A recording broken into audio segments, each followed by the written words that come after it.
ಚಿಂತೆಗೊಳಗಾಗಿದ್ದೀರಿ. ಮೊದಲು ಚಹಾ ಕುಡಿ.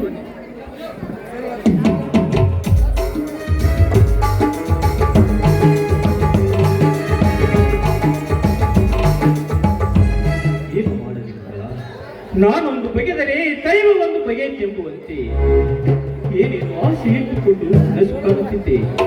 ಆ ಕನಸು ಇದ್ದು ನನಸಾಗುವುದಿಲ್ಲ ಅಂತ ಕಾಣುತ್ತಿದೆ ಮಂಗಲ, ನನಸಾಗುವುದಿಲ್ಲ ಅಂತ ಕಾಣುತ್ತಿದೆ.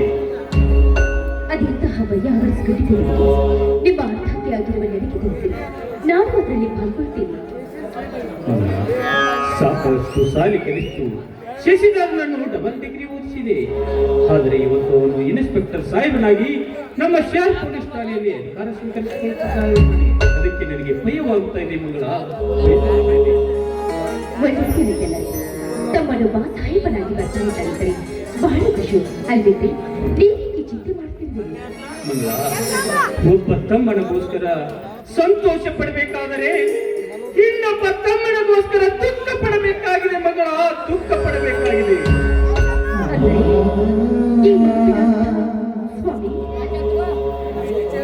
ಎಮ್ಮೆಲ್ಲೆ ಗೌಡರ ತಂಗಿನ ವೀರ ಪ್ರೀತಿ ಮಾಡಿದ್ದಾನಂತೆ. ಅವಳು ಕೂಡ ಇವನನ್ನೇ ಮದುವೆಯಾಗಿ ಮನೆಗೆ ಬರ್ತಾ ಇದ್ದಾಳೆ.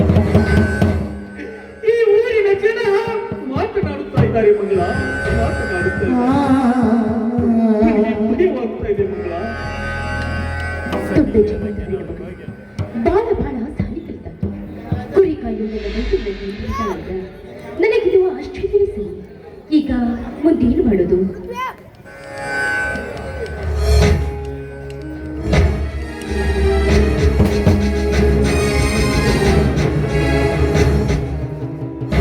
ಅಣ್ಣ, ಅತ್ತಿಗೆ, ನಿಮ್ಮನ್ನು ಕೇಳಲಾರದೆ ನಾನೊಂದು ದೊಡ್ಡ ತಪ್ಪು ಮಾಡಿದ್ದೇನೆ.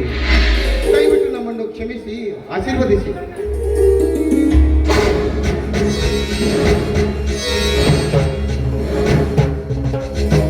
ಮಾಡುವುದನ್ನು ಪೂರ ತಪ್ಪು ಮಾಡಿಬಿಟ್ಟಿದೀಯಾ. ಆಕಾಶ ಭೂಮಿಗೆ ಎಷ್ಟು ಅಂತರವಿದೆಯೋ ಅಷ್ಟೊಂದು ಅಂತರವಿದೆ ನಿಮ್ಮ ಸಂಬಂಧ.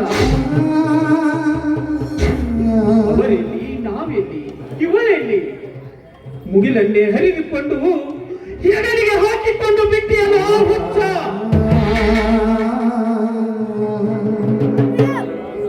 ಅಣ್ಣ, ನನ್ನ ಸಲುವಾಗಿ ಬಹಳ ತ್ರಾಸ ಮಾಡಿಕೊಂಡು ಆಘಾತ ಮಾಡ್ಕೋಬೇಡ. ನಾನೆಷ್ಟೇ ಇವಳಿಂದ ದೂರ ಸರಿಬೇಕೆಂದ್ರು ವಿಧಿ ನನ್ನನ್ನು ಬಿಡ್ತಾ ಇಲ್ಲ. ನಾನು ಕಲ್ತವನಲ್ಲ, ನನಗೂ ನಿನಗೂ ವಿವಾಹ ಎಲ್ಲಿಂದ ಅಂತ ಎಷ್ಟೇ ತಿಳಿಸಿ ಹೇಳಿದ್ರು ಇವಳು ನನ್ನ ಮಾತನ್ನು ಕೇಳ್ತಾ ಇಲ್ಲ. ನೀನ್ ಕೈ ಬಿಟ್ರ ಕೆರೆಗಾರಿ ಸಾಯ್ತೀನಿ ಅಂತ ಹೇಳ್ತಾ ಇದ್ದಾಳೆ. ಏನ್ ಮಾಡ್ಲಿ ಅಣ್ಣ, ನೀನೇ ಹೇಳು. ಹೌದು ದೇವ್ರೆ, ನೋಡಿ, ನಮ್ಮಣ್ಣ ಈ ನಾಡಿಗೆ ಅರಸನಾಗಿರಬಹುದು ನಿಜ. ನಾನು ಇವನ ಪ್ರೀತಿ ಮಾಡಿದ್ದೇನೆ ಅನ್ನೋ ಒಂದೇ ಒಂದು ಕಾರಣಕ್ಕೋಸ್ಕರ ನನ್ನನ್ನ ಕೊಂದು ಹಾಕಬಹುದು ನಿಜ. ಆದ್ರೆ ಏನೇ ಮಾಡಿದ್ರು, ಯಾರು ಏನೇ ಕಷ್ಟ ಕೊಟ್ಟರು ಕೂಡ ಇವರ ಮೇಲಿನ ನಿರ್ಮಲವಾದ ಪ್ರೀತಿ ಯಾವ ಕಾರಣಕ್ಕೂ ಕಡಿಮೆಯಾಗೋದಿಲ್ಲ. ಅಕಸ್ಮಾತಾಗಿ ನನ್ನ ಆ ಭಗವಂತ ಕೂಡ ಬೇರೆ ಮಾಡಬೇಕು ಅಂತ ಅನ್ಕೊಂಡಿದ್ದೆ ಆಯ್ತು ಅಂದ್ರೆ ಇವರ ಕಾಲ ಮೇಲೆ ನಾನು ತಲೆ ಇಟ್ಟು ನನ್ನ ಪ್ರಾಣವನ್ನ ಕಳೆದುಕೊಂಡು ಬಿಡುತ್ತೇನೆ.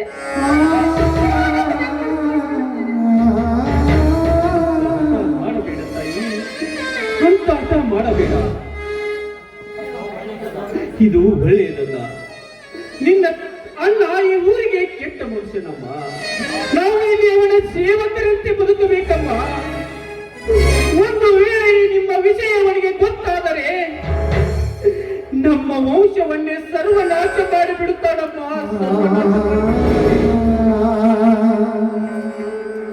ನೋಡಿ, ನಮ್ಮ ನಿರ್ಮಲವಾದ ಪ್ರೀತಿಯ ಮುಂದೆ ಅವನ ಶೂರತನ, ಧೀರತನ ಕೇವಲ ತೃಣಕ್ಕೆ ಸಮಾನ ಅಷ್ಟೇ. ಅವನ ಇನ್ನೊಂದು ಮುಖ ನಿಮಗಿನ್ನೂ ಗೊತ್ತಿಲ್ಲ. ನಿಮ್ಮ ಹಿರಿಯ ತಮ್ಮ ಶಶಿಧರನ ಜೊತೆಗೆ ನನ್ನ ಒಂದು ಮಾತು ಕೂಡ ಹೇಳದೆ ಕೇಳದೆ ಬಲವಂತವಾಗಿ ಮದುವೆ ಮಾಡೋದಕ್ಕೆ ಪ್ರಯತ್ನ ಪಡ್ತಾ ಇದ್ದಾರೆ. ಅಷ್ಟೇ ಅಲ್ಲ, ಆ ಪಾಪಿ ಮನೋಹರ ನನ್ನ ಬಲಾತ್ಕಾರ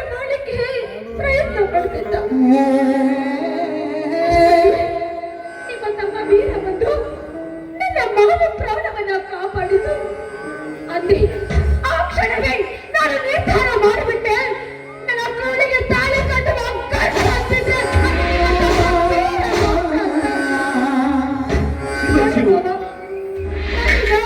ಅನಾಥವಾಗಿ ಬಿಟ್ಟಿದ್ದೇನೆ. ದಯವಿಟ್ಟು ಈ ಅನಾಥಳಿಗೆ ನಿಮ್ಮ ತಮ್ಮನ ಕೈಯಿಂದ ಅರಿಶಿನ ದಾರವನ್ನಾದ್ರೂ ಕಟ್ಟಿಸಿ ಬಾಬಾ. ಅರಿಶಿನ ದಾರವನ್ನಾದ್ರೂ ಖಂಡೇಶ್ವರ, ಈ ಹೆಣ್ಣಿಗೆ ಏನಂತ ಉತ್ತರ ಕೊಡಲಿ ನಾನು? ಒಂದೇ ರಕ್ತ ಹಂಚಿಕೊಂಡ ಬಂದ ಅಣ್ಣ ತಮ್ಮರಲ್ಲಿ ಈ ವಿಘ್ನದ ಮದುವೆ. ಅಯ್ಯೋ ಶಿವ ಶಿವ, ಏನು ಮಾಡಲೇ ಶಿವ ಶಿವ.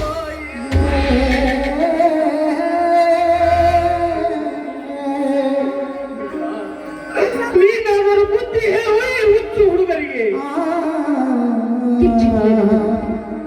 ಈ ಕೆಲಸ ಮಾಡಿ ಎಂತ ಹುಚ್ಚಿನಾಗ್ಬಿಟ್ಟ ನೋಡುವ. ದಯವಿಟ್ಟು ದಯವಿಟ್ಟು ನಮ್ಮ ಮಾತನ್ನ ನೀವಾದ್ರೂ ಅರ್ಥ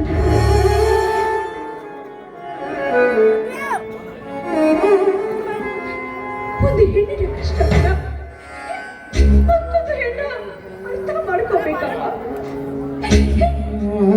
ನಿನ್ನ ಮೈತ್ರಿಯಿಂದ ನಾನಿನ್ನು ದೂರ ಹೋದ್ರೆ ನನ್ನಣ್ಣ ನನ್ನ ಖಂಡಿತವಾಗೂ ಜೀವಂತ ಬಿಡೋದಿಲ್ಲ. ನನ್ನ ಕೊಂದೆ ಹಾಕ್ಬಿಡ್ತಾನೆ. ನನ್ನ ಕೊಂದೆ ಹಾಕ್ಬಿಡ್ತಾನೆ. ಇಲ್ಲ, ನಾನು ಇವರಿಂದ ದೂರ ಆಗುವುದಿಲ್ಲ. ದಯಮಾಡಿ ನಿಮಗೆ ಕೈ ಮುಗಿದಕ್ಕೆ ಹೀಗಾದ್ರೂ ಮಾಡಿ ನನ್ನ ದಯಮಾಡಿ ಮದುವೆ ಮಾಡಿದೆ. ದಯಮಾಡಿ ಒಂದು ಹಣ್ಣು ಉಳಿಸಾಕ ಹೋಗಿ ಇಡೀ ಮರವನ್ನೇ ನಾನು ಕಡಿಲಿಕ್ಕೆ ಎತ್ತಿದ್ದೇನೆಂದರೆ ಇದಕ್ಕಿಂತ ವಿಷಯ ಬೇರೆ ಏನಿದೆ ಅಪ್ಪ? ಕಿರಿ ತಮ್ಮ ಬಯಸಿದ ಹುಡುಗಿಯನನ್ನು ಈ ತಮ್ಮ ಮದುವೆಯಾಗಿ ಬರುತ್ತಾನೆಂದರೆ ಅದಕ್ಕಿಂತ ಮತ್ತೇನಿದೆ ಅಪ್ಪ? ಮತ್ತೇನಿದೆ? ಲಕ್ಷ್ಮಿ, ನಿನಗೆ ಕೈ ಮುಗಿದು ಬೇಡಿಕೊಳ್ಳುತ್ತೇನಮ್ಮ. ಇವನನ್ನು ಬಿಟ್ಟು ನಿನ್ನ ಬೇರೆ ದಾರಿಯನ್ನು ನೀನು ಕಂಡುಕೊತ್ತಾಯಿ.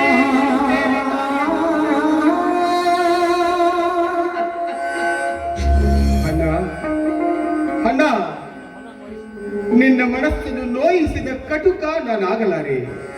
ಬಯಸಿ ಬಂದ ಬಾಲೆಯನ್ನು ಕೈ ಬಿಡುವುದು ಒಂದು ಕಡೆ, ಆದರೆ ಅಣ್ಣನ ಆಜ್ಞೆಯನ್ನು ಮೀರಿ ನಡೆಯುವುದು ಮತ್ತೊಂದು ಕಡೆ. ಇದು ನನಗೆ ಧರ್ಮ ಸಂಕಟವನ್ನ, ಧರ್ಮ ಸಂಕಟ. ಅಣ್ಣ, ಈ ಕಾರ್ಯ ನಿನ್ನ ಮನಸ್ಸಿಗೆ ನೋವನ್ನು ತರಿಸುವುದಾದರೆ, ನಾವಿಬ್ಬರು ಅಗಲುವುದಾದರೆ ನಾವು ಒಟ್ಟಿಗೆ ಸಾಯ್ತೀವಿ ಅಣ್ಣ. ನಾವಿಬ್ಬರು ಒಟ್ಟಿಗೆ ಸಾಯ್ತೀವಿ. ಇಂಥ ನುಡಿಯನ್ನು ಆಡಬೇಡ ಪತ್ತಮ್ಮ, ಇಂಥ ನುಡಿಯನ್ನು ಆಡಬೇಡ.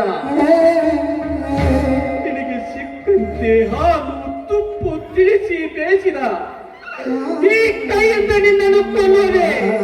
ಇಲ್ಲಪ್ಪ, ಇಲ್ಲ. ನನ್ನದು ಆದರೆ ಒಂದು ಮಾತು ನಡೆಸಿಕೊಡ್ತೀಯಾ? ಒಂದು ಮಾತೆ ಕಣ್ಣ, 1000 ಮಾತಾದರೂ ಕೇಳು, ಶಿರಸ ವಹಿಸಿ ನಡೆಸ್ತೀನಿ. ನಿನಗಾಗಿ ಹುಲಿ ಹಾಲನ್ನು ತಂದು ಕೊಡಲಿ? ನಿನಗಾಗಿ ನಿನ್ನ ಪ್ರಾಣಕ್ಕಾಗಿ ಆ ಮಾರುತಿ ದೇವ ಎತ್ತಿ ತಂದ ಆ ಸಂಜೀವಿನಿ ಪರ್ವತವನ್ನೇ ಎತ್ತಿ, ಇಲ್ಲ ಪ್ರತಿ ಕ್ಷಣಕ್ಕೂ ನಿನ್ನ ಕಣ್ಣಲ್ಲಿ ನೀರು ತರಿಸುವ ಚಾಣಾಲರ ರಕ್ತದಿಂದ ನಿನ್ನ ಮನೆಗೆ ತಿಲಕವನ್ನಿಡಲಿ? ಏನಲ್ಲ ಅದಾವ ಮಾತು.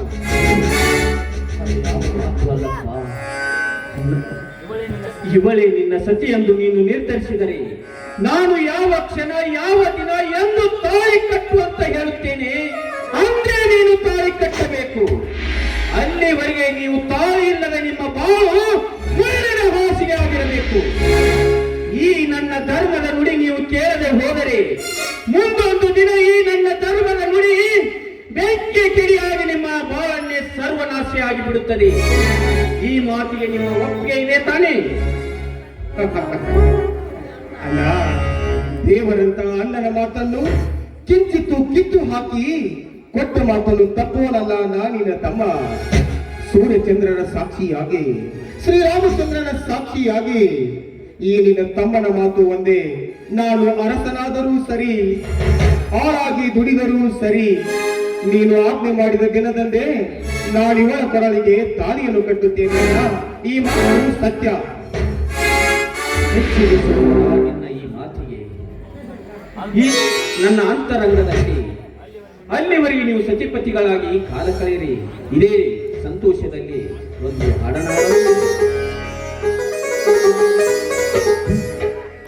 ಅಲ್ಲ ಮಾವ, ನನಗೋಸ್ಕರ ಅಕ್ಕ ಪ್ರೀತಿಯಿಂದ ಮತ್ತೆ ನೀವಿಬ್ರು ಹಾಡಿದ್ರೆ ಮಾತ್ರ ಹಾಡೋಣ. ಏನಂತೀರ ಮಾವ?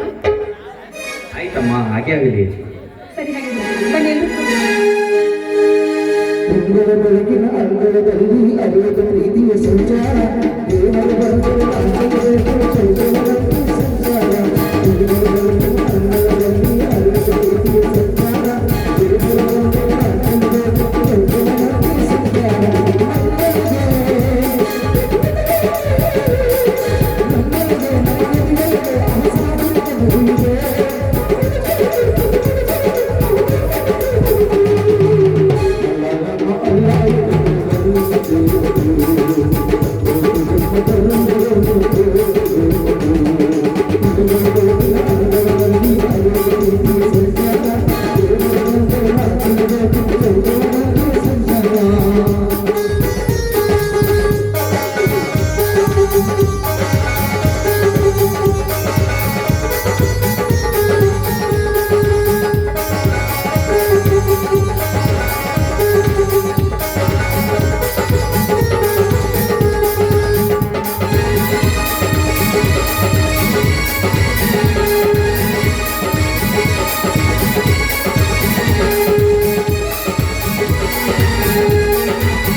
ಊಟಕ್ಕೆ ಇವತ್ತು ನನಗೆ ಏನ್ ಮಾಡ್ಕೊಡ್ತೀಯ? ಏನ್ ಬೇಕು ನಿನಗೆ? ಮಾವ ಏನ್ ಹೇಳ್ತಾರೆ ಕೇಳ. ಎಲ್ಲರೂ ಊಟಕ್ಕೆ ಹೋಗೋಣ. ಹತ್ರ ಊಟಕ್ಕೆ ಹೋಗಕ್ಕೆ ಏನ್ ಮಾಡ್ತೀವಿ ಅಂತ ಕೇಳಕ್ಕೆ ಅಕ್ಕ ನನಗೋಸ್ಕರ ಒಂದು ಗಸಗಸೆ ಪಾಯಸ ಮಾಡ್ಕೊಡು ಹೊಟ್ಟೆ ತುಂಬ ಊಟ ಮಾಡೋದು. ಆಯ್ತಮ್ಮ, ನೀನು ಕೇಳೋದು ಹೆಚ್ಚ ನಾನು ಮಾಡೋದು ಈಗ ಲಕ್ಷ್ಮಿ ಅಮ್ಮ, ನೀವು ಇಬ್ಬರು ಒಳಗೆ ನಡೆಯಿರಿ, ನಾನು ಮುಗಿಸ್ಕೊಂಡು ಬರ್ತೀನಿ.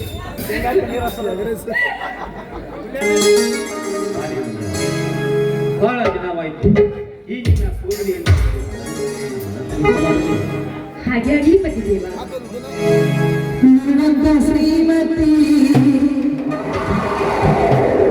ಕೈ ಹಿಡಿ